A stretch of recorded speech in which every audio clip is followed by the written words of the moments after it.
Head coach for Ginebra is Tim Cone. And now the starters for the Meralco Bulls. A 5'10 guard from San Juan Siquijor, number 2, Travis Jackson. A 6'2 guard from Pitik, Ilocos Norte, number 11, Chris Newsom. A 6'2 forward from Quezon City, number 19, Bong Quinto. A 6'4 forward from Cavite City, number 7, Cliff Hodge.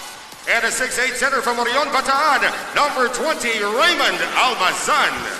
Head coach for Meralco is Norman Black.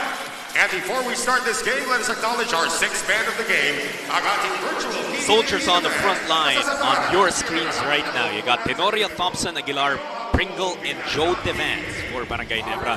And on the other side, Travis Jackson starting despite a scary sight, him injuring his ankle in the last game. He's joined by Almazan, Hodge, Quinto, and Newsom.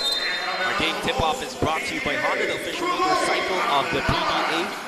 Jotsulit and Jet Manuel, joined by Mrs. Alina Dagdag Alas, all the way from the AUF Arena, powered by Smart 5G, bringing in the action over here on PBA Rush. This is Game 5. Winner of this match goes on into the finals of the PBA bubble, where they will face the TNT Tropang Giga, who took a major win earlier against the Phoenix Super LPG. And Jet, right off the bat, 4 games, series tied, 2 wins apiece. What is going to be the determining factor here for both teams?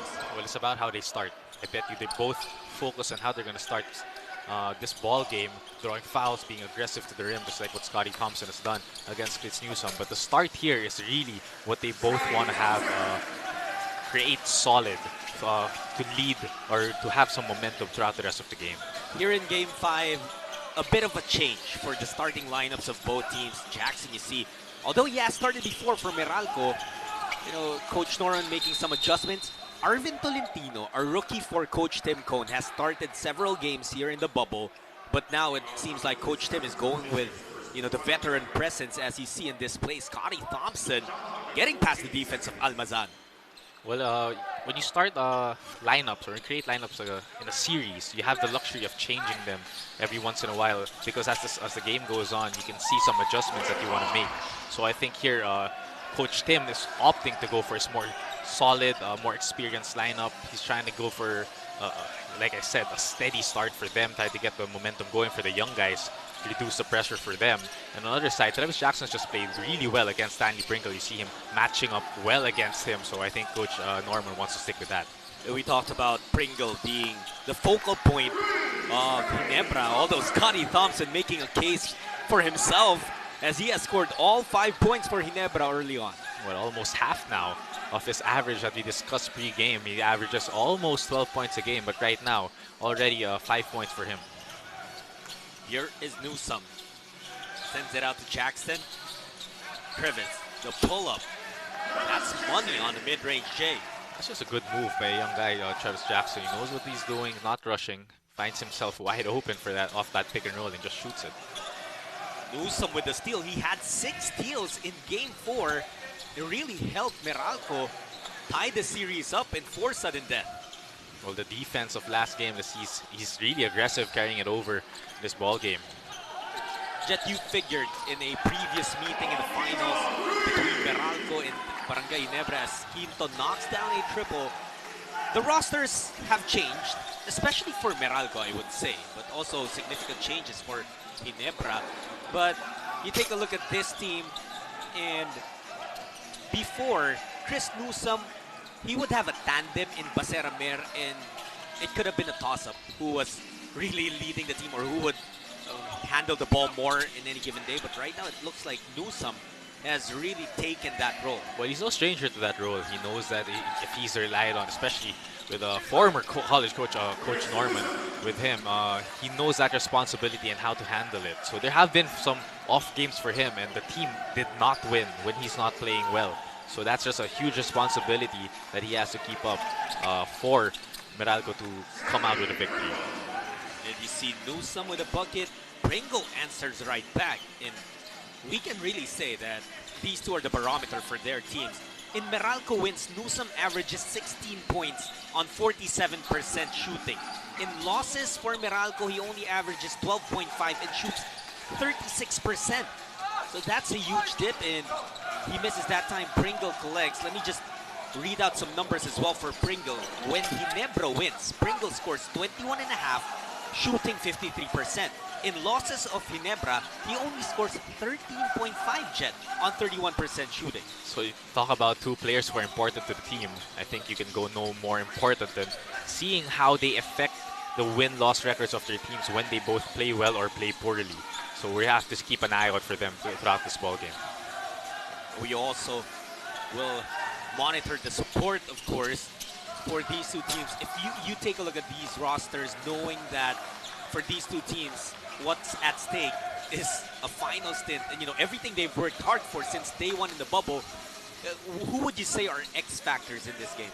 Well, if you look at Ginebra, you always gotta look at Scotty Thompson, how he performs, but he's gonna be steady. I think Japet Aguilar is really that piece. He's the big. Stanley Pringles has to perform. Has a scoring point guard, but the big man inside, and you look at the first guy that you see in Ginebra is really Japet Aguilar. So how he will perform will dictate the presence inside for Ginebra. When you look at Meralco, though, you got to look at a couple other guys. You got to look at Amer, you got to look at Raymond Almazan to how he defends Japet, and you got to look at, of course, Bong Quinto and how he can also contribute to the team. On the run again are the Meralco Bolts.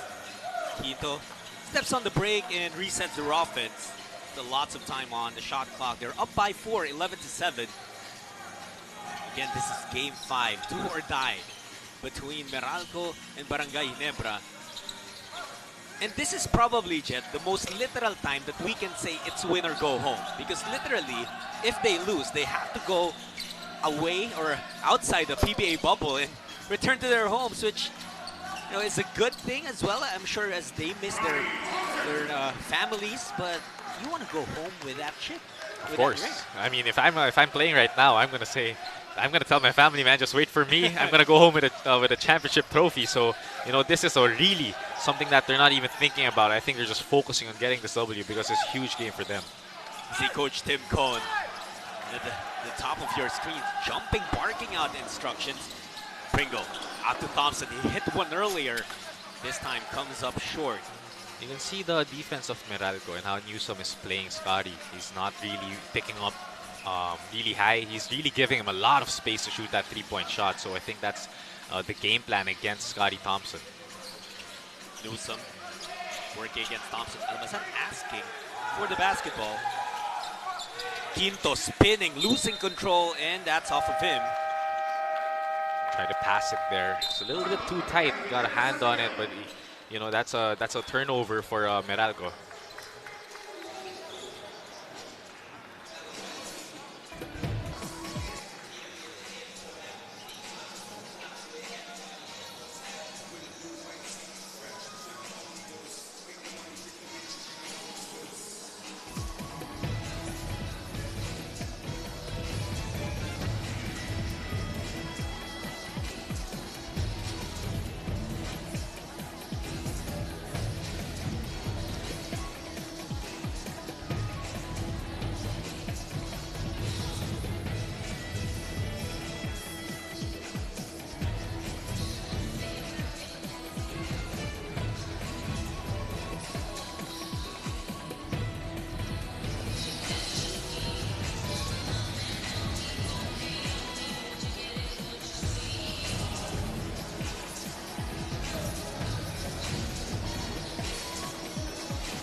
Powered by Smart 5G. Though the Ginebra Kings were disappointed after that Game 4 loss, they knew they needed to have a quick turnaround in order to figure out ways on how to score several points. Even my teammates on the coaching staff, because he knows how to adjust in the game, he knows how to scheme, to plan, to confuse, like Selena mentioned a while ago, the opposing teams and how he runs his team. So in a series, in a series, it's very, very tough to go against great coaches because they know what to do and they know how to make it a lot harder for you to get that win. You just have to take a look at the final scores of the first 4 games to understand what Jet is saying. Because in Game 1, Ginebra won by 17 points. In Game 2, Meralco won by 18 points. And then Games 3 and 4 were much closer, but it was also split between these two teams. And that's why we are in Game 5, where Barangay Ginebra is currently ahead by a single point. 4 and 10 remaining in the opening period. Tenorio pull up, not that time. Hodge has also been very active, in this series, Jet. There you see him again. However, that's off of his leg. Hodge is one of those players that you'd love to have on your team. The dirty things, the little things that he can do around the basket. Take a look at Reynel Hugnatan with our amazing play of the quarter, brought to you by Smart. Experience next level speeds with Smart 5G. Also on the other side was LA Tenorio. Anytime that LA gets within 10 to 15 feet of the basket, you can expect that 95% of the time that shot will go in. Japeth underneath. Good double team there by Hugnatan and Hodge. Newsome using that pick from Reynel. Those two connected for the game-winning play in Game 4. This time they involve Amer. It's a miss, however. Scotty on the run. Tenorio thought about it. Pringle will pull up from deep. Pringle will knock down the three-pointer. I love the connection between LA Tenorio and Stanley Pringle. Whenever they're both on the floor, LA will always be that point guard that look to set up and look to pass kind of player. And Stanley can move into his more natural playing style, which is looking to score a lot of points. So in that situation there, great pass by LA to his partner Stanley Pringle. Just like that, it's Ginebra up by 4. Meralco had the stronger start here, but a foul is going to be whistled on Tenorio. He felt that he got in position before Hodge attacked, but referee ruled otherwise, and that's why it's going to be 2 free throws for Cliff Hodge. After this timeout requested here, it's still Barangay Ginebra up by 4, 17 to 13.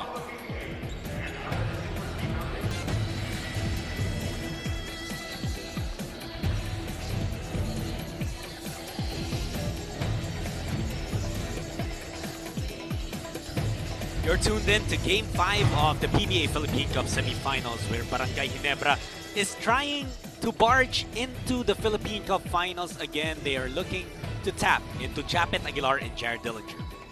Well, they had great second halves, of course, started by Jared Dillinger. 14 out of his 15 points in that whole second half. Reaching Game 5 to play if you're on that winning side. Oh, Hodge trying to bring Meralco closer, but he could only knock down 1 of 2 free throws. Couple of substitutions now for Barangay Ginebra. The only players remaining from that starting 5 are LA and Scotty Thompson. Mariano misses Thompson there. One of the best rebounders, and arguably the best rebounding guard in the PBA right now. I was gonna say, sometimes we stress to say that he's one of the best rebounding guards. No, I think he's one of the best rebounding players in the whole PBA with the way he just attacks the rim off defensive and offensive rebounds, and his quote-unquote kalawit rebound that people keep talking about. Well, he finished the elimination round 5th and was the only guard, Imagine the guys who were rebounding ahead of him. Guys like Boy Eram, like Christian Stan Hardinger, Mo Tautua. So it's no doubt that he is among the best. And probably, some might make a case that he's one of the best rebounding players in PBA history. I think he's the only player that has a highlight video of his rebounds. Of purely rebounds, absolutely. Tenorio trying to look for Thompson. Their connection was hampered, but it will stay with Barangay Ginebra. Look at the leadership of Reynel Hugnatan. You can see how locked in he is and the way he's leading his team. You see Jamir Hamito and Aaron Black also stepping in with Aline Maliksi. So it's really now a battle of second fives and who can dominate at this point of the game. Prince Caperal was caught using his elbow to hook Hugnatan, and that's going to be an offensive foul. It's funny how he was called for that, because that's what Reynel Hugnatan also has been doing for the past years. So it's a move that Hugnatan has used, and it's now used against him. Could it be possible that Prince Caperal studied tapes of Reynel Hugnatan, perhaps as a kid? That is how long Reynel has been playing in the PBA. But like we said, come on, best player of Game 4 still very much deserves to be playing in the league. Here's Ginebra looking to extend what is currently a 3-point advantage.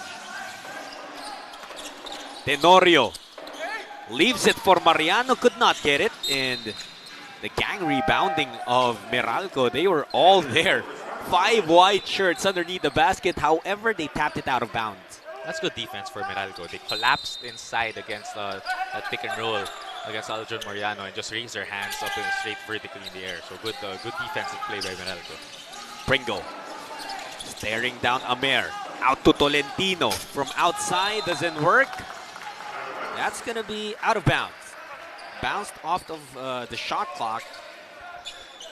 I think the 3-point shot from all the other players outside Stanley Pringle is going to be a huge thing to watch out for this ball game, because every time Stanley gets the ball, you see 4 players with both of their eyes staring at Stanley Pringle. Well, you know, Jet, Ginebra has not really been known as a 3-point shooting team. Coach Tim's style has always been more deliberate. But in wins of Ginebra, in the 2 wins that they've had in the series, they shot 39% from downtown. But in the 2 losses, only 29%. So that could be a factor. Absolutely. I agree with you. For the Meralco side, we're also going to look at their turnovers. They currently have 2. And imagine this. I'm amazed when I found out that in their 2 wins, they only averaged 7.5 turnovers in those games. That's a way to move the ball and take care of it. What people don't realize also is when you average a lot of assists in the game, or when your team philosophy revolves around moving the ball a lot, you're always gonna have that risk of having a lot of turnovers. So when you look at the stats like that, you know, it's also a product because of philosophy that both teams really play when they move the ball a lot.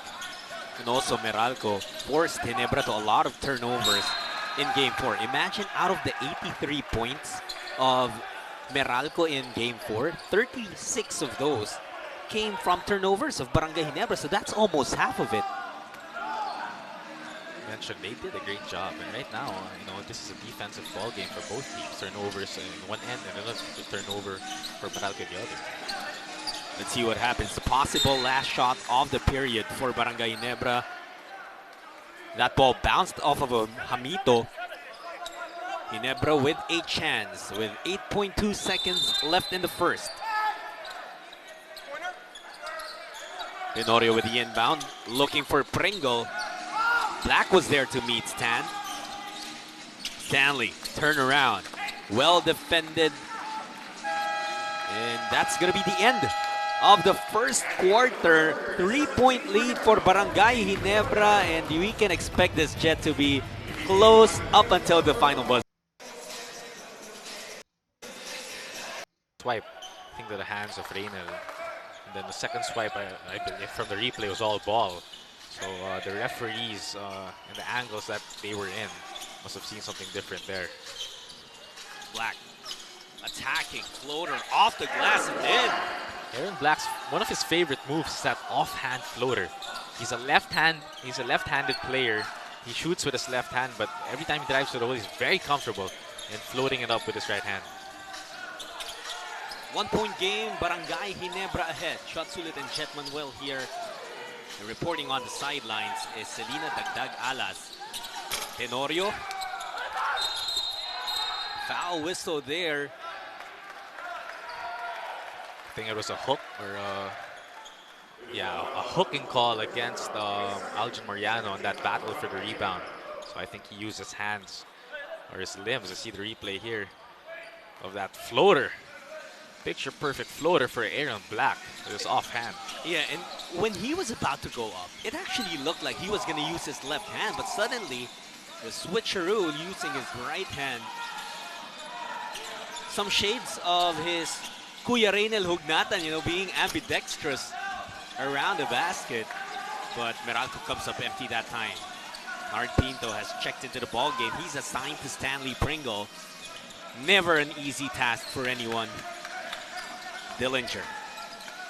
We mentioned his performance in Game 4 and how Ginebra was able to make some threat in the second half, largely because of Dillinger and Aguilar. Malik C making his move. Now it's Hamito by the baseline. Comes up short on that jumper. Two great defensive possessions for both teams, forcing each other to tough shots down the shot clock. This started out as looking like something that was going to be higher scoring than the first 4 games of this series, but offense has slowed down towards the end of the first quarter and here early in the second. You see a great shot though by Jared Dillinger. So coming alive in the first half now compared to his Game 4 performance. For Dillinger, those are his first 2 points. Also Ginebra's first 2 points here in the second quarter.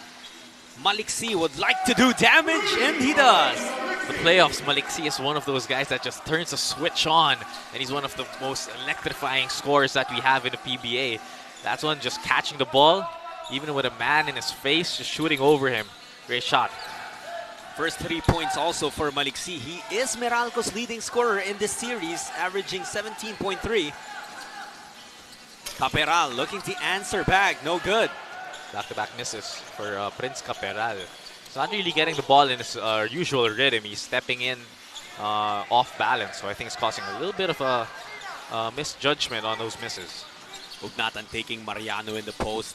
Sends it out to Black, working against Pringle. Aaron running into trouble. Pinto almost got the ball back, although bumps into his collegiate teammate in Prince Caperal. Both of those guys coming from Arellano University. That's where Stanley Pringle is very dangerous. You got a guy like Pinto, of course, shadowing him throughout the whole time that he's on the floor. In this case, though, no shadow was enough for that 3-point shot by Alain Maliksi. Alain is one of the toughest catch-and shooters. That's his move. Maybe 1 dribble, 2 dribbles, but he's so quick to get that ball up. Man, he always seems to be locked in. He's one of those players that can shoot over defenders. So with his length and his leaping ability, and the way he shoots the ball is really above his forehead, so it's really tough to block. So he has that luxury of, he doesn't have to get that open. He doesn't have to create that much space. He can rise over defenders and shoot it. Has there been anyone who has surprised you with how well they played in the series, Jet? Well, in the series, I think who surprised me is, of course, Prince Caperal. You see how consistent he has been for Ginebra. And he's almost always, the first guy off the bench for your coach, Tim Cone. So the way he's performing now is it's nice to see and really help this team out. 9.8 points per game for Caperal in this series.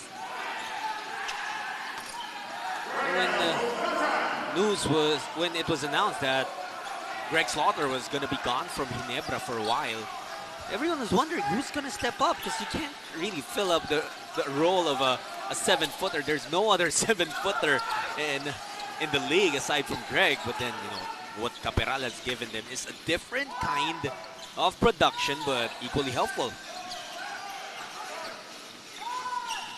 Hugnatan down the lane. Look at that with the right hand. Another offhand floater, Jet. What a shot. Those are back-to-back offhand shots for Reina Hugnatan a while ago with a hook shot, losing the ball, catching it to the right, and just softly laying it in. And then off that, the last move that he did, just driving to the hole with that right-hand layup.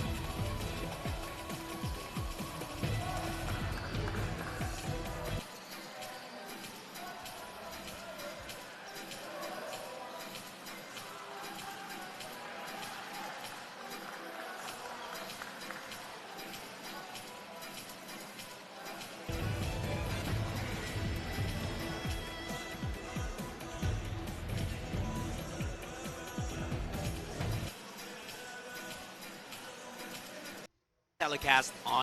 Knows how steady he is, how calm he can be with the decision making when he has the ball, just like that pass. In Space Jam, they drank Michael's secret stuff. I want to know what Reynolds' secret stuff is. It seems to be working well for him. But Pringle getting the better of Meralco's defense that time. So Pringle has been scoring well this first half. 9 points now for Stanley Pringle. He's leading both teams in scoring. So the defensive adjustment of box and one for Meralco is something to watch out for. Almazan, a smart play for him, you know, to make an attempt already out of that lob pass from Newsome.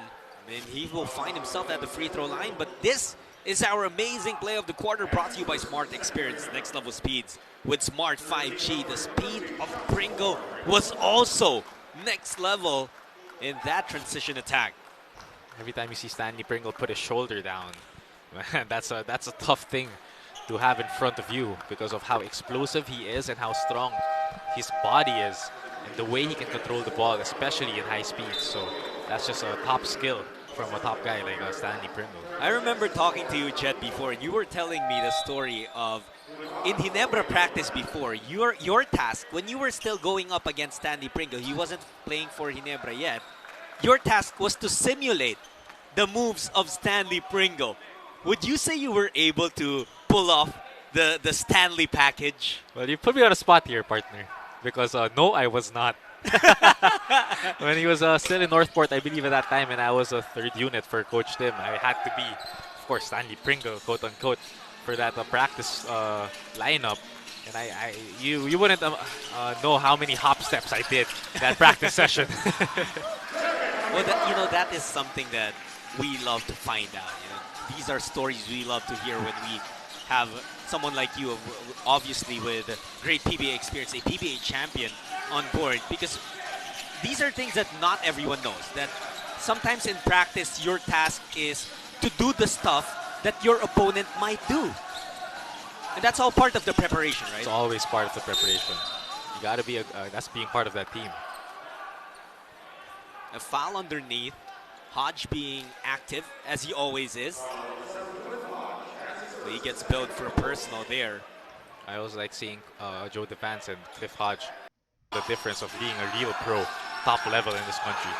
Look at Japet Aguilar with the rejection, although looks like he got hit inadvertently, however, but he's down. It's a 4 and 5 right now with Japet on the floor. Yeah, Japet is still in the backcourt. There he is now, but walking quite gingerly. Doesn't matter though for, like I mentioned, I mean, LA Tenorio realizing the gap in the middle, the confusion because Japet wasn't there and he just drives in with that floater. It was a chance for Meralco to get a stop there, but LA full control of this game, full control of the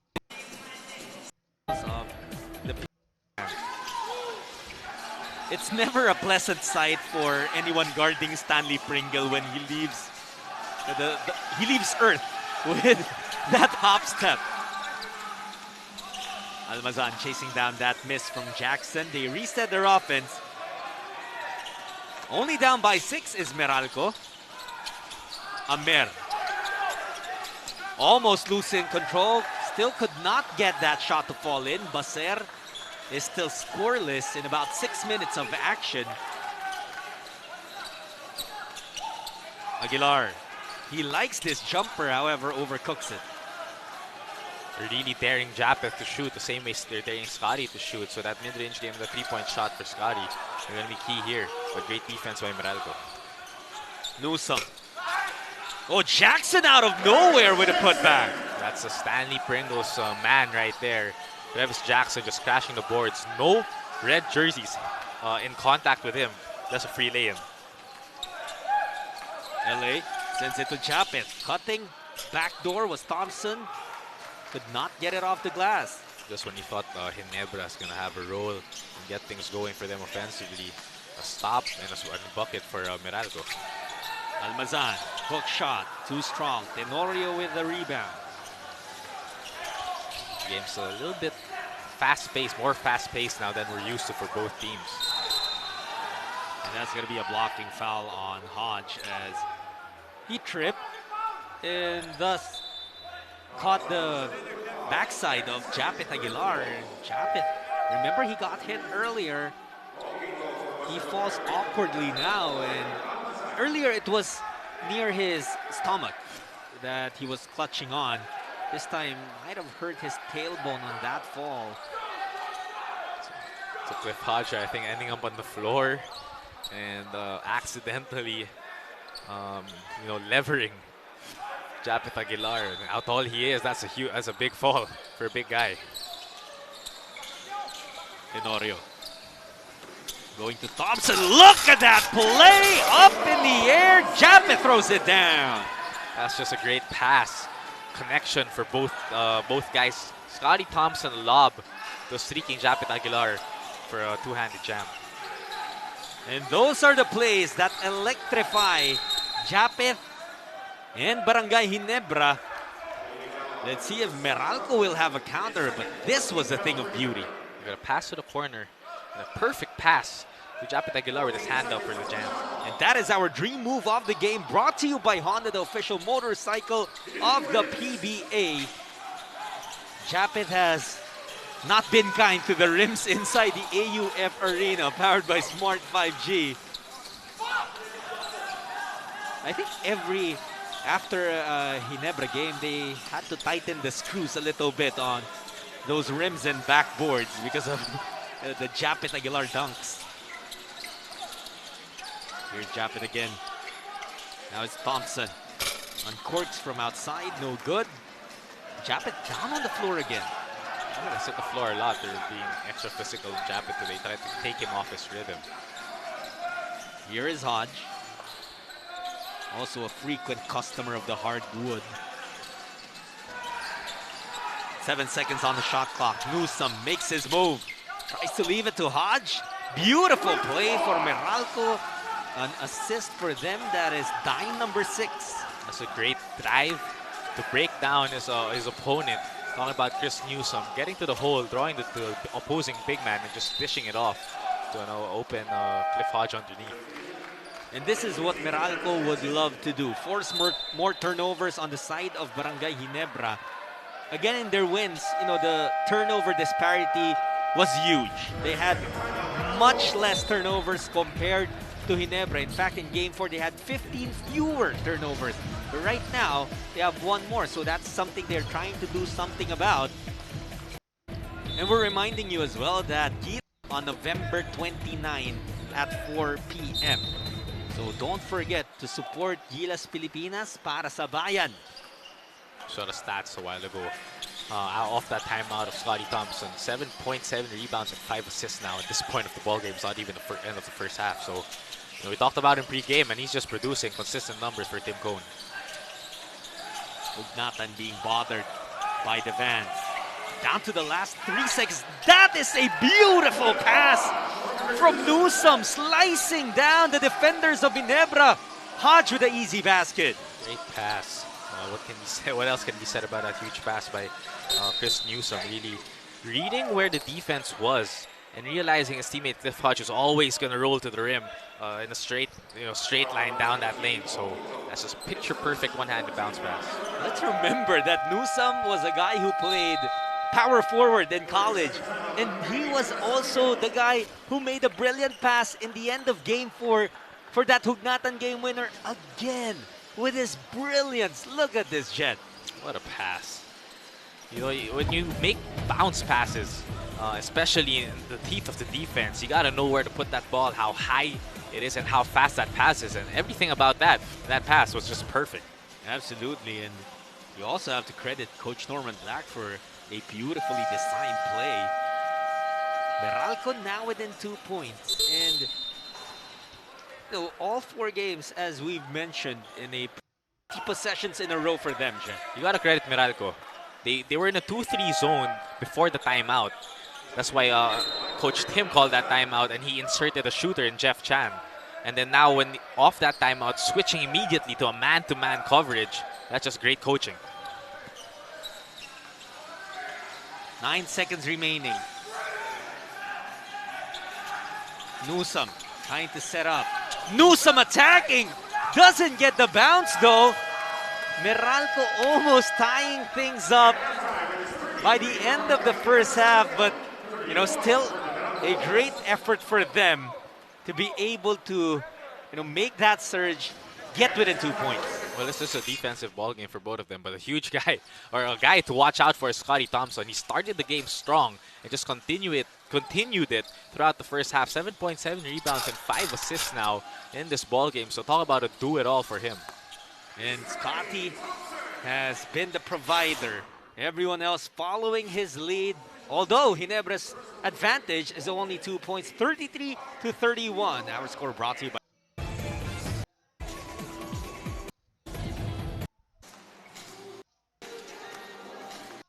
figures between.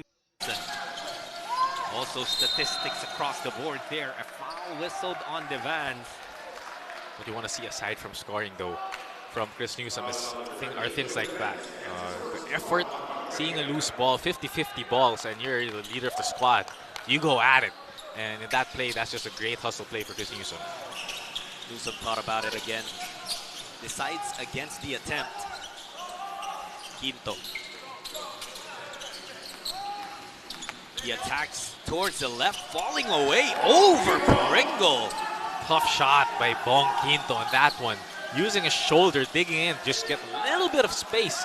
And a great challenge for Stanley Pringle, but that's just better offense. 7 points for Quinto already. Tenorio couldn't knock down a shot. Another try for Meralco. Newsom spins baseline. Looking for a teammate. Was able to tap it to Hodge, who will attack, leaving for Almazan. Gets the roll on the baseline, Jay. Quick timeout for Ginebra. Well, making something out of nothing on that play. Loose ball, got control of that ball, passing it to a wide open Almazan, and too late for Joe Devans to challenge. That's just a great offensive possession for them. 6-0 start for Meralco here in the second half. Look at Almazan, bouncy hair and everything. Getting the roll on the jumper. Reason for him to celebrate. You know, Raymond Almazan has also battled through injuries and struggles here inside the PBA bubble. And he wants to be able to help Meralco finally overcome Barangay Ginebra. Because remember, Jet, when in the last years, the last few meetings of Meralco and Ginebra, something that fans, I would read this on social media, they would say that, oh, if only Meralco had a good big. If only they had weapons against the Japet Aguilars or back then the Greg Slaughters. And I guess somehow people are looking at Raymond Almazan to be that weapon too. Well, that's why Coach Norman wanted him on his team, and that's why the the Meralco fans are have those answered prayers capped off by the game-winning block against Stanley Pringle on that last game. Devans aggressively attacking, sends it out to Pringle. 7 on the shot clock, double teamed by Hodge and Pinto. Pringle dances with a 2, loses control, and that's going to be a shot clock violation. How about the stepping up of the defense of the Bolts? Well, you see a timeout called immediately by Coach Tim Cone because of that turnover. Meralco limited the ball to only end up in Stanley Pringle's hand. Bubble, be it from the production end, the front office of the PBA, and of course the teams and players is sacrificing to be able to bring us some entertainment in the form of the game that we all love, and also some normalcy, Jet, in a very uncertain and unusual situation. Newsom trying to make it even more uncomfortable for Barangay Ginebra. When you talk about the start that Chris Newsom needed to give in the second half to his team, and boy, has he given it. The way he's shooting the ball now, great three-point shot for him. 5 points for Newsom already, and it's a 9-0 run for Meralco to open up the third. I love the defense of Meralco right now. It's a matchup zone. A lot of guys switching, a lot of guys coming off different matchups, but they want to just stay in front of Ginebra. Chapin still could not buy a bucket, but he will head to the free throw line. That's the value of the offensive rebound. The Meralco had a great defensive possession there. And talk about great offensive possession. Chris Newsom with a rhythm jumper over Scotty Thompson. We're so used to seeing Chris Newsom attack the basket aggressively, dunk on people every now and then. And, you know, sometimes you forget that he can also pull up in front of you and hurt you by knocking down a three.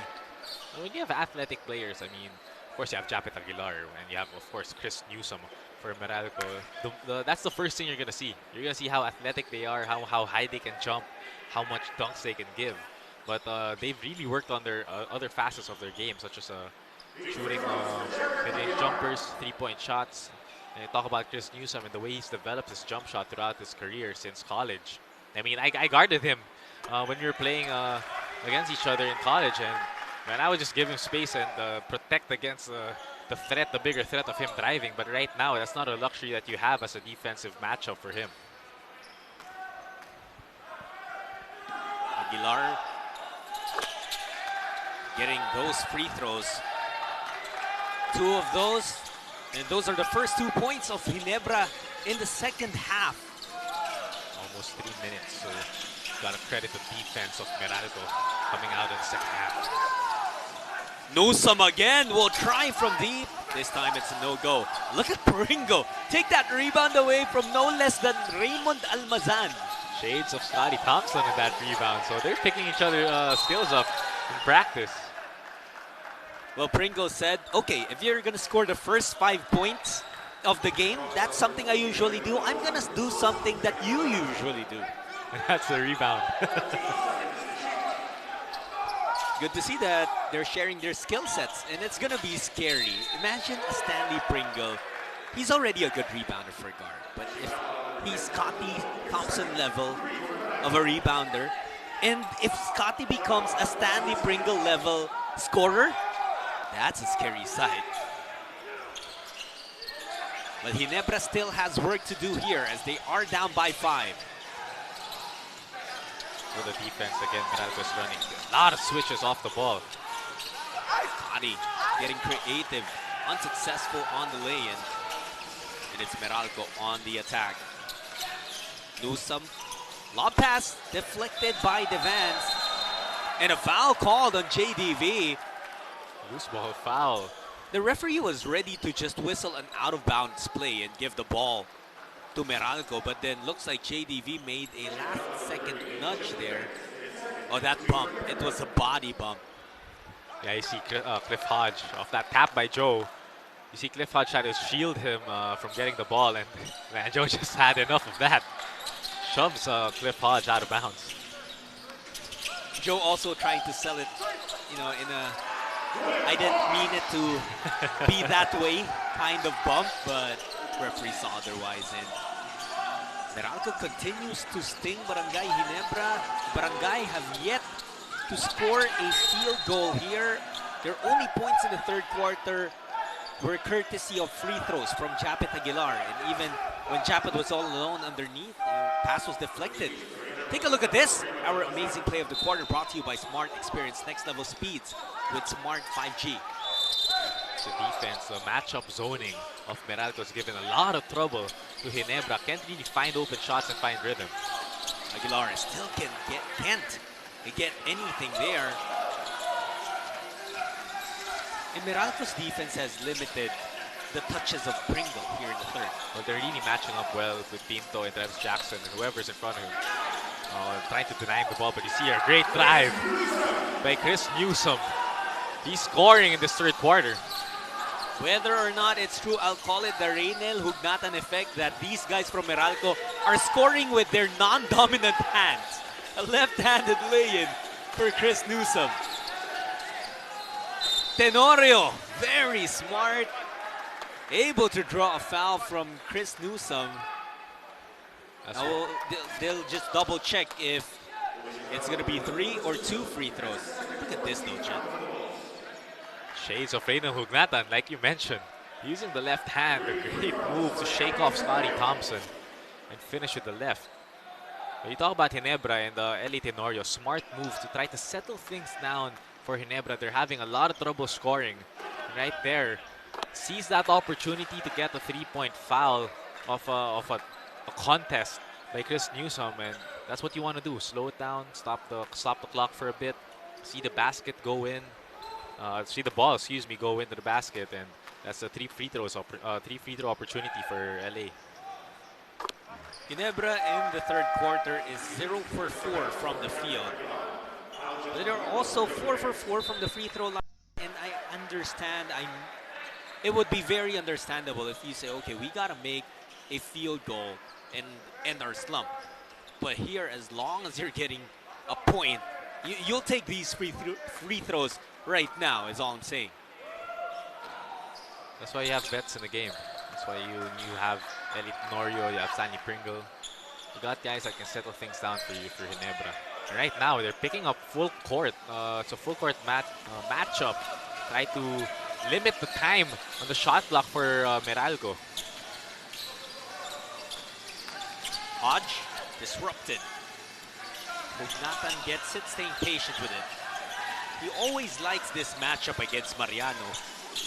Reynal comes up short, and Scotty out of nowhere with the board. Oh, it's an out of bounds, and Scotty Thompson lost his footing on that rebound. And unfortunately, just rolling out of bounds with no teammates close to him. That was the 8th rebound of Thompson to pair with his 7 points, add 6 assists to his impressive stat line. Newsom, jumper, rolls out. It's Mariano securing the leather for Ginebra. Dangerous time for Ginebra. I mean, if you're Ginebra, you want to get your rhythm going now because it's almost halfway into the third quarter and you've only scored 5 points. Thompson barreling in, able to finish through the foul.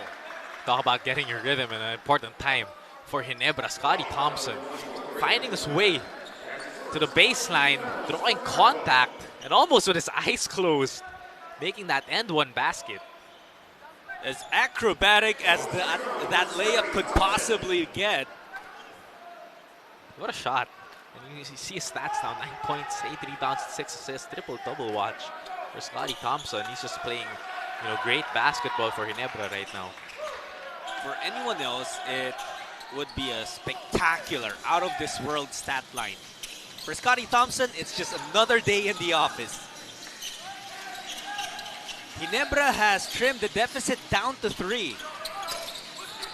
And the miss for Meralco. Thompson leaving it for Pringle. Scotty taking the lead and Stanley supporting him very well. A counter run for Barangay Ginebra. Jet has brought them within 1. That's a defense leading to offense for Barangay Ginebra.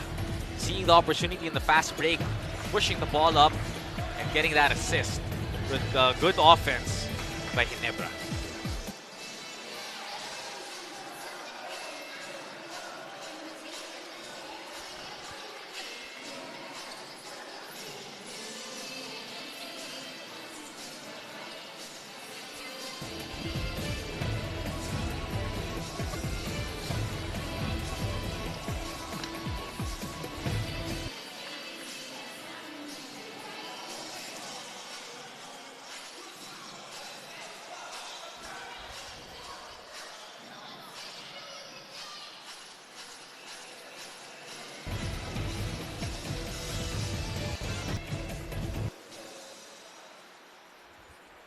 It's a beautiful day for basketball, and we're already through 1 game. We have another one ongoing. And guess what? After this, we have Gilas Filipinas back in action in the FIBA Asia Cup 2021 qualifiers. Our very own team goes up against Thailand tonight at 9 p.m. It's going to be live on One Sports and One Sports Plus. One Sports is channel 6 on Signal, and One Sports Plus is Signal channel 91 on standard definition and 261 on high definition. And it will also have a delayed telecast on TV5, Signal Channel 5 on November 29 at 4 p.m. Laban Pilipinas para sa bayan. And it really is, a basketball-filled day, and I'm sure for everyone joining us right now, Jet, this is a beautiful day for them. Well, it's always enjoyable. I mean, like you mentioned a while ago, hint of normalcy for us. I mean, these trying times. Nagbabalik Get tayo sa opportunity to AUF watch some Arena great powered by basketball. Smart 5G. Inside the locker room at the half, the Ginebra Kings were commended for their rebounding as they tallied 25 in total for the first 2 quarters. However, Coach Tim Cone reminded them that they need to keep grinding it out since with games and series like this, everyone goes all out. Coach Tim also commended their efforts on defense, but he encouraged the team to level it up in terms of intensity. At this point, they want to continuously crash the boards and avoid any sort of miscommunication. Balik sa inyo, John.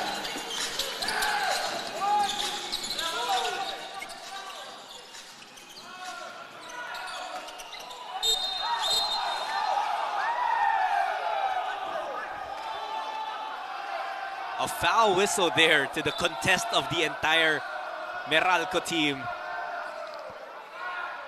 Well, Ginebra was called for a foul there because of that drive by Lin Maliksi. And they felt that they just had their hands up. You see here, Aljon Mariano just a little bit, shifting just a tad bit. And the referees deemed that a blocking foul, but and you can see the reactions of these guys. That's right. I meant to say the contest of Ginebra because all of them, they felt like they couldn't understand how that would be a foul. But that is exactly what you said. The referee motioned that it was because Aljon was moving. From the replay, it looked ever so slight. But call had been made already, and this time it's going to be a loose ball foul on Pringle. Now this one's a little bit more obvious. Yeah, we saw there Stanley Pringle and Chris Newsom both crashing the offensive board. You see here. And a bump. Yeah, that's a bump by Stanley Pringle. That's not a clean box out.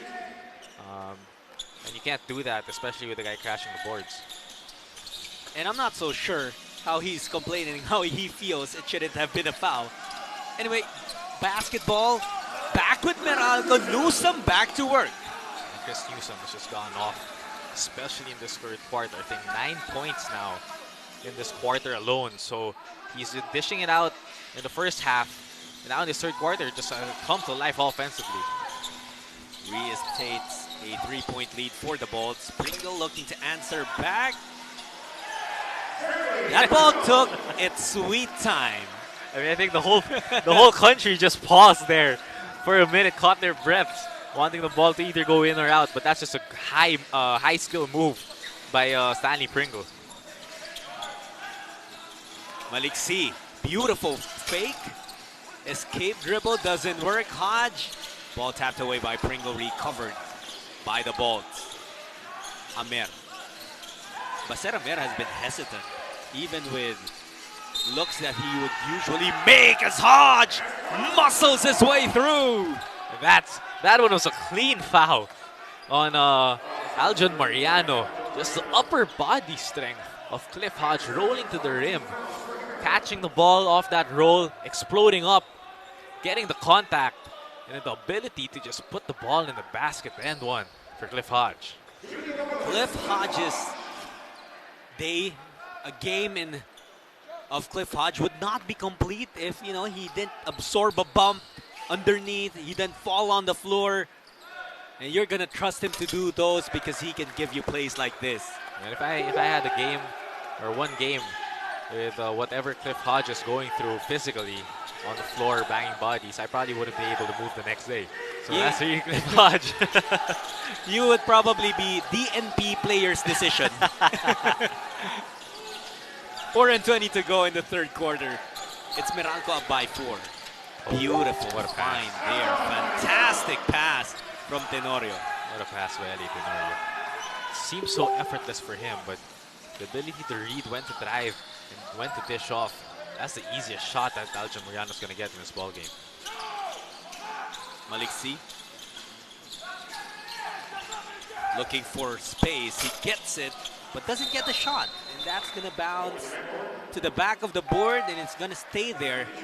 I think this ball does not want to play basketball anymore. Earlier, it wanted to rest on top of the rim.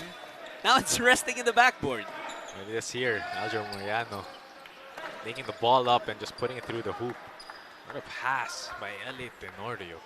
And you see the frustration there of Cliff Hodge. Felt like there was miscommunication on their part on defense. It's the defense again of Meralco. see a man-to-man here, but they know the plays and what they're running offensively. Tenorio will try setting up on the other side of the floor. Hugnatan comes up to meet LA. That is going to be a foul. Or check that, it's Hamito rather. And Jammer the Explorer exploring LA's drive on that one with a foul. That's too late to show hard off that screen. If you don't get ahead of the defender, you're gonna get hit. You're gonna hit the offensive player, and he's gonna get a foul. And since Meralco is in penalty already, it's gonna be 2 free throws for LA, looking to tie this ball game up. So Ginebra has caught up inch by inch after that miserable start to the third quarter, not finding any offense at all. Almost halfway through to the third quarter, but right now LA Tenorio has come up big.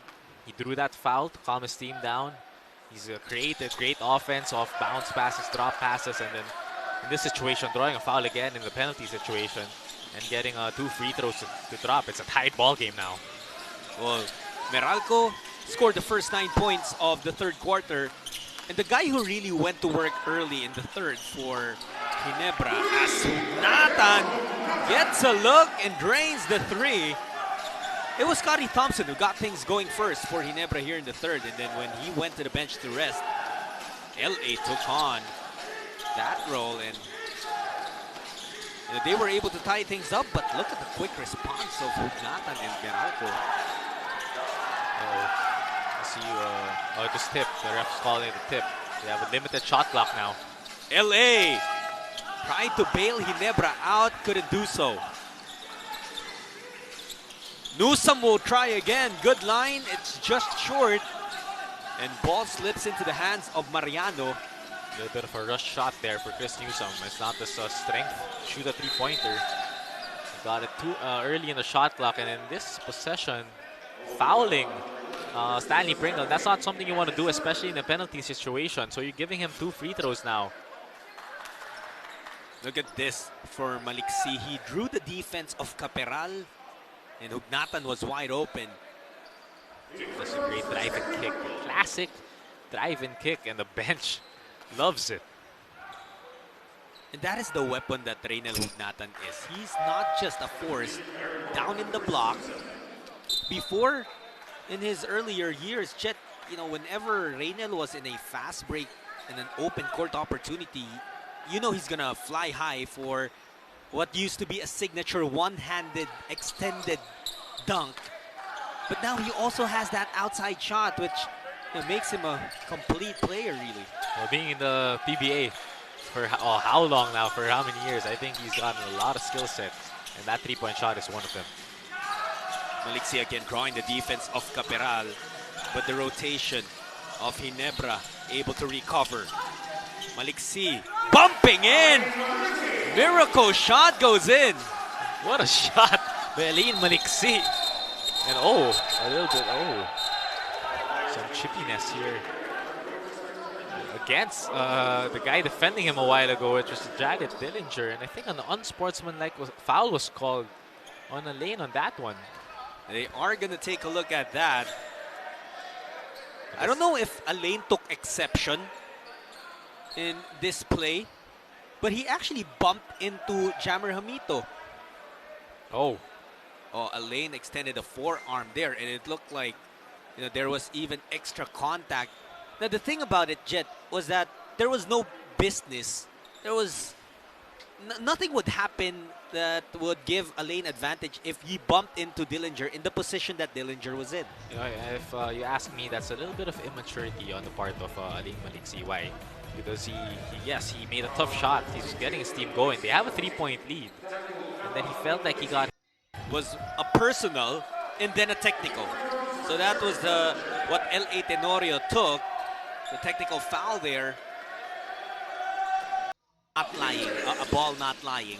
The ball doesn't lie. Baseramer. The switch puts Caperal on him. Maliksi. His response. Aline drains the 3. It don't matter now. He's pumped up. That's a great find. And a great off-ball screen set for Aline Maliksi for that 3-point shot. Here's Ginebra now. A minute and a half remaining in the third. Pringle. His response doesn't work. Danny Pringle's not having the best of looks. Those are shots that he's going to take because of how good he is offensively, but I think Ginebra has to set up some easier baskets for him. Pringle is 6 for 11 from the field. Maliksi has got to work. Lane Maliksi, inside, outside, with contact, lay-ins, fadeaways. There's no reason why he's not. I mean, he is, the leading scorer for Meralco in this series. Only had 3 points at the half and now has 10 here. More importantly, he has given Meralco a 7-point lead, but right now, Alain asking for a sub, but he has done enough to give Meralco such a big boost. For that drive. He did it once a while ago and back to his strong side again, just driving to the hole, absorbing the contact, and finishing with a feathery touch. Oh, the free throw woes of Barangay Ginebra. Imagine the guys who missed from the free throw line. L.A. Tenorio, who has been shooting 80% in the series. You also have Pringle. Pringle shot 95% from the free throw line in the elimination round. That's really difficult to see. So you expect those free throws to drop, especially in a game like this. Especially in a quarter where you had difficulty getting field goals. Mismatch here, nothing against LA. LA's got to be careful not to foul. Amer tried to get that up. Pringle. Oh, no look pass to Caperal. What a pass from Stanley Pringle. He said it right, no look. Looking away to the right corner, catching everybody, including us, off guard and just floats it in perfectly to Prince Caperal. I don't think even the cameraman knew that there was a guy there. Pugnatan tried to hurt Ginebra with a last-second shot, which he did in Game 4, but couldn't do it here in the third quarter of Game 5.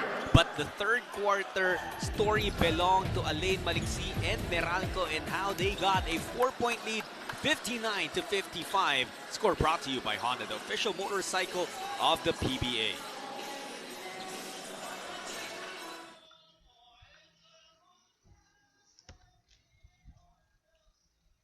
And to give him a long time with 28 points. Maliksi gets tripped. Pringle taking the ball even when he's down on his knees. Mariano flips it up. He'll head back to the free throw line. Oh no, that's trouble for Meralco. You start with Maliksi to start this fourth quarter, and Aljon Mariano throwing 2 fouls immediately from him. I think that's 4 fouls on the lane. I think they're going to be forced to put him on the bench, and it's going to be a little bit frustrating for him if he wants to get into the rhythm. Mariano now will try to tie this ball game up. Aljon misses the first one. There it is, I think Alain and Baseram are heading to the bench now. Frustrating start for Alain this fourth quarter, but you got guys like Chris Newsom who played an amazing third quarter coming off the bench now in this fourth quarter.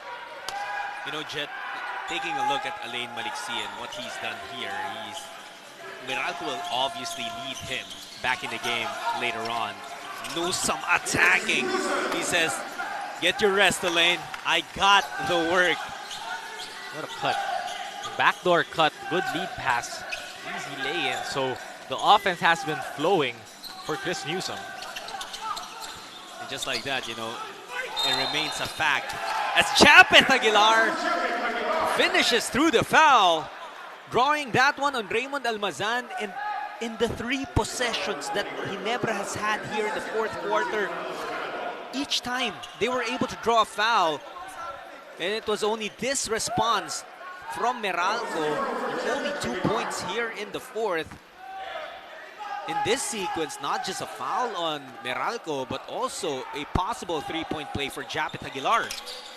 Unable to complete it though. That's a big free throw. They've missed a lot of free throws now after a perfect first half. So that's going to be troublesome for them because they had a chance. Maybe if they made those, they had the lead right now. Those were 4 misses, 1 each for Pringle, Dillinger, Tenorio, and Aguilar. Black. Front rims. That attempt. Almost under the rebound for Thompson, but he was stepping out of bounds. While stepping out of bounds there. Lucky break for Meralco, getting another possession back. Well, that's... It's, yeah, just the tough to side see, of the shoe. Tough to see from our angle, but the refs had perfect view on that one. Good call. Newsome zigzagging. Nowhere to go. Quinto taking it to the basket. That's going to be a blocking foul on Mariano. He was trying to move laterally to stay in front of Quinto. Quinto did a great job there to initiate the contact against Aljon Mariano. Nowhere to go now. Shot clock winding down. Caught a little bit with a shot fake and a smart move by Quinto to dig his whole left side into Aljon to draw that foul. Wow, the free throw story. Partner, we saw that. 22 free throws now for Ginebra and only 5 for Meralco. You know, Jet, I'd have to say, obviously, Meralco still with the lead. They're in a good position right now. But they're still nursing the struggles of Baser Amer, who used to be one of the leaders of this team. Still scoreless in 14 and a half minutes of play. 0 for 4 for Baser. I think it's just a matchup against Ginebra that's giving him trouble. And you got a lot of guys that can pick up the pace. You have to put someone on Stanley Pringle, so Baser Amer wasn't that guy, and he's just getting less playing time now than he's used to. Caperal to tie it up.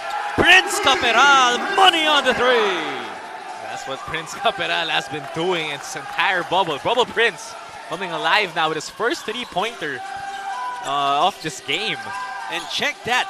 Caperal did not tie things up. He gave Ginebra the lead. Quinto thinking about it. He gets it back. Bong.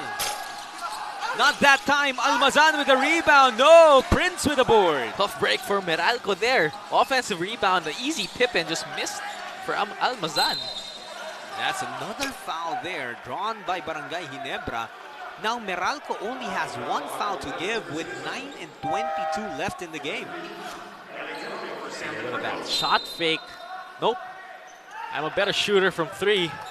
I'm the best in the league in shooting 3s, and that's Bubble Prince pointing to the pass. If someone told you that someone from Ginebra received the basketball, fake, dribbled once, and took a 3, you would think it was L.A. Tenorio, Stanley Pringle, Jeff Chan. Nope, not this time. It is Prince Caperal. You're looking for Japet now against Almazan. These two roommates in some of Gilas' travels, and at the last possible moment. Oh, tough break for Meralco. Yeah, Japet was able to fake Almazan up in the air and draw a foul. You gotta commend the smart move though on the shot fake, but you gotta tell Raymond Almazan to stay on his feet. Nowhere to go, a bailout call. Raymond Almazan has to realize that there is no time left on the clock. And that received little contest from the Meralco side because it was really obvious that Raymond's left arm hit the face of Japet. And now Baser Amer, this guy, even though he's scoreless through the first 3 quarters, he's 0 for 4, hasn't really playing his best basketball in the series. You can't knock him out and his possible influence in the outcome of this series. And especially in the end game. He's one of those guys that doesn't lose any cool. One of the steadiest point guards we have in the PBA. And he has the ability to knock down a big shot even with 0 points right now. Newsome. Still lots of time left in this game. Absolutely anything can still happen. Amer finds the bottom of the net. Right on cue. Baser Amer with a huge shot to tie the ball game 65 apiece. As if asking his teammates, his entire team, you guys need me now? I'm right here. I'm ready. Tenorio looking for Thompson. Scotty, no. Mariano with the rebound, trapped underneath. He calls a timeout, and that is how important every single possession is. Here in Game 5, the last 8 and 22 of this series, we'll try to find out who advances into the finals.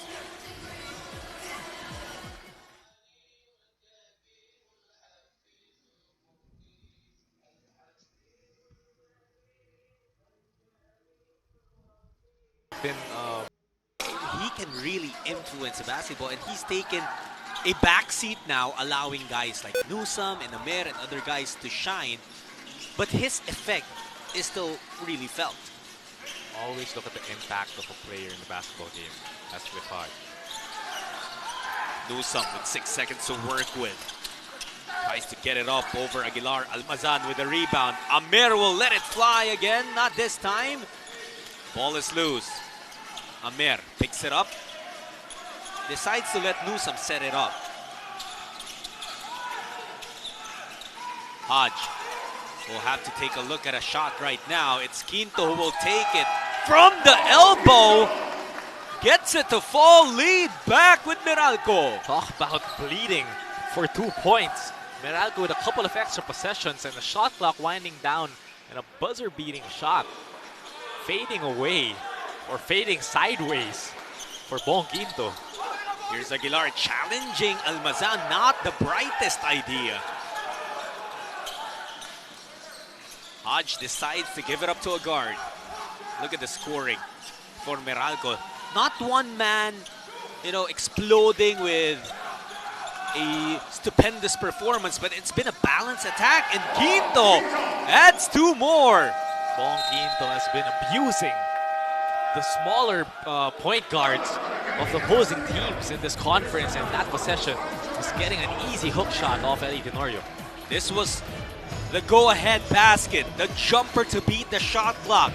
The next time he got control of the basketball, took it to the paint. I don't care about the trees. I'ma get mine. He gives Meralco a 4-point lead.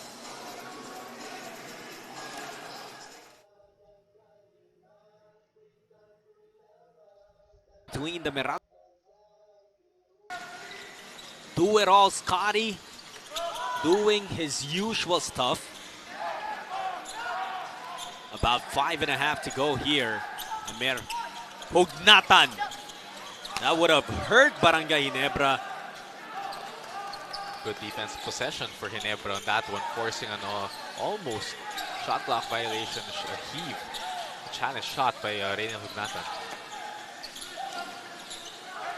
Thompson has it. Aguilar setting the pick. Lob for Aguilar. Ginebra felt that Chapet was fouled. Nonetheless, they score 2 points. That possession was a little bit messy. Great defense and draw that foul and then even find a way to put the ball in the hoop. Thompson exploding. And he draws a foul on Newsome. Now this is going to be a test for Scotty because he can do so many things on the floor, but his free throw shooting has been suspect. Look at this from Hodge. On the brink of a travel call, but he did keep his right pivot foot on the floor until he lifted off for a shot. That's what we were talking about. On Thompson.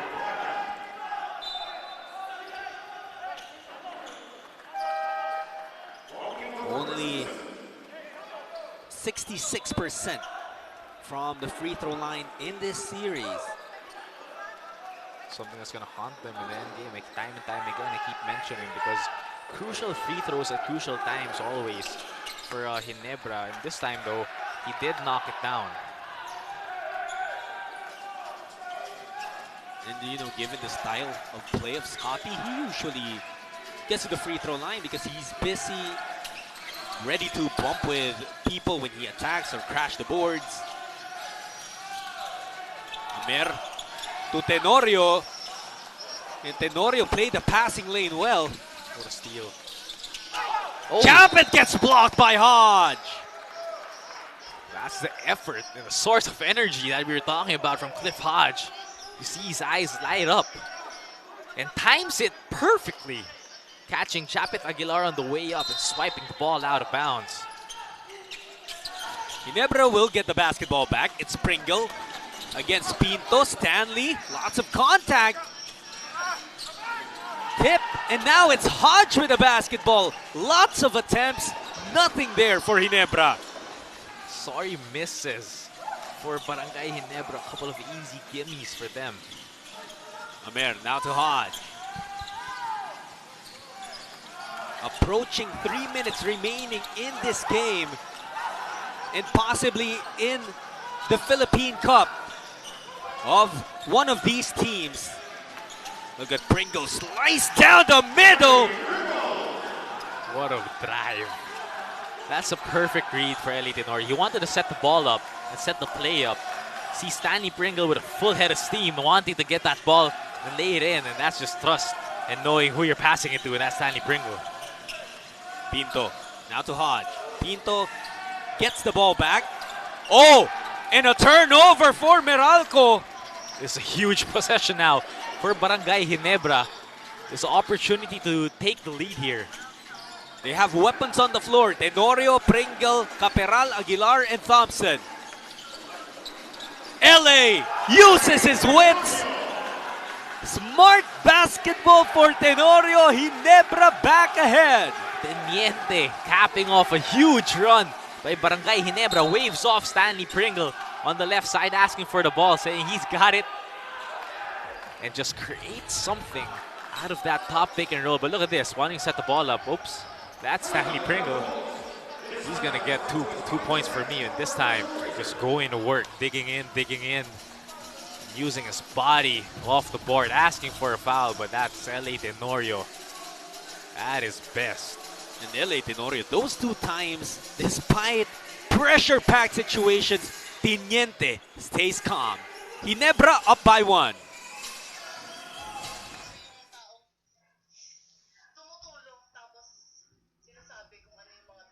A little bit more live. Now it's Tenorio being guarded by Newsome. LA stops on the dime. Now to Thompson, almost gets it to fall in, but instead will settle for free throws. Alain Maliksi, I think, fouling out on that possession. You see here, where's Scotty Thompson? Just skying over everybody for that shot. But Alain's got an answer. Cuts the lead down again on that great fadeaway. But unfortunately, though, the last foul that was made against Alain Maliksi is forcing him to sit back down on the bench, not being able to enter back in with his 6th foul. That's a foul. That's a huge loss for Coach Norman Black. That is a tremendous development for Meralco. Not only is Alain their leading scorer in the series, you know that he's also someone who is very ready to take on big shots and can very well make them as well. It's one of those players that you'd love to have in the end game, and right now, I mean, you don't have him, so let's see who's gonna step up for Meralco. How about Scotty Thompson, Jet, with 17 points, 12 rebounds, and 7 assists. Talk about how this guy is a Swiss Army knife and he can do so many things. And we did mention earlier that from a Ginebra-Meralco duo.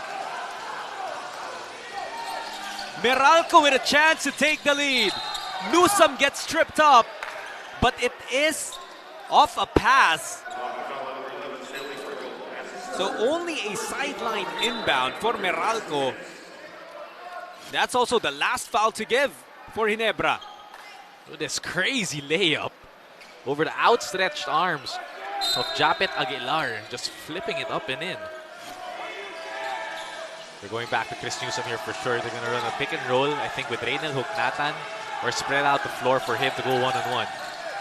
Newsome barreling into Pringle. Newsome running into trouble. Hugnatan 3 seconds to go. Newsome with the look. No! Tenorio gets the rebound! And Meralco has no choice but to give up a foul. That's a huge miss. Wide open look by Chris Newsom on that play. The whole bench standing up and raising up.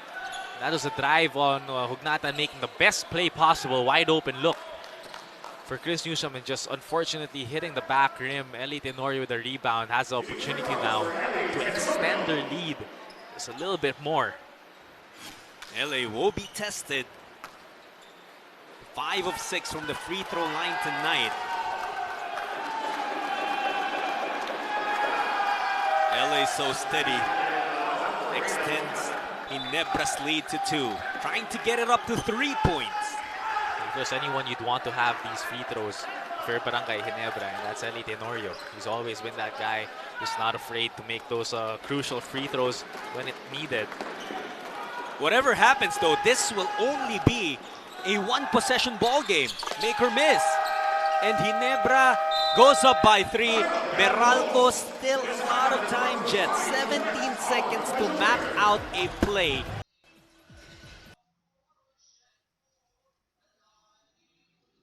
Here with 17. Try to shave off as little time as Yes, because we wanted to have a chance to take another shot in case we missed. And obviously, for Meralco, similar case as it was in Game 4. If they lose today, they're going to have to pack their bags, and that ends their campaign in the Philippine Cup. Same thing, however, for Ginebra. If Meralco is able to find a way to get the win here, it will be win or go home. Changes on the floor here. Interesting substitutions. We see Aaron Black in, see Dillinger in too. So I think the rule here is the first open shot they get, they're gonna go for it. Hugnatan is open.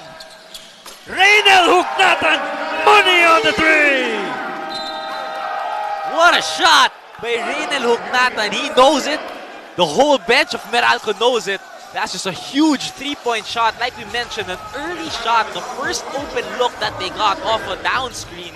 A decoy play for Chris Newsom, leaving a wide open Reynel Hugnatan. And what did he do in the past game? He just did it again today. Huge three-point shot to tie the ball game. When they were down by 1 in Game 4, Reynel had a foot on the line.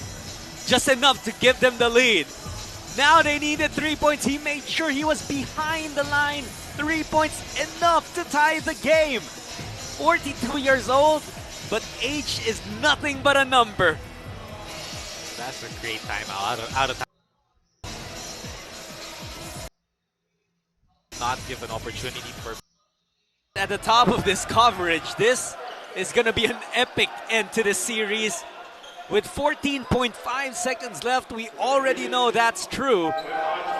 But what we don't know yet is how it will end and who will come out victorious. Game tied, 80 apiece for Ginebra and Meralco. Put Prince Caperal in instead of Japet Aguilar to spread out the floor a little bit more. Excuse me, Japet's on the floor. So I think he put Prince Caperal in along with Japet Aguilar to spread out the floor and prevent any big men from helping on the Stanley Pringle drive. Thompson with the inbound. Tenorio, Pringle, Aguilar, and Caperal on the floor with him. There it is, the one-on-one now. They're running the clock down.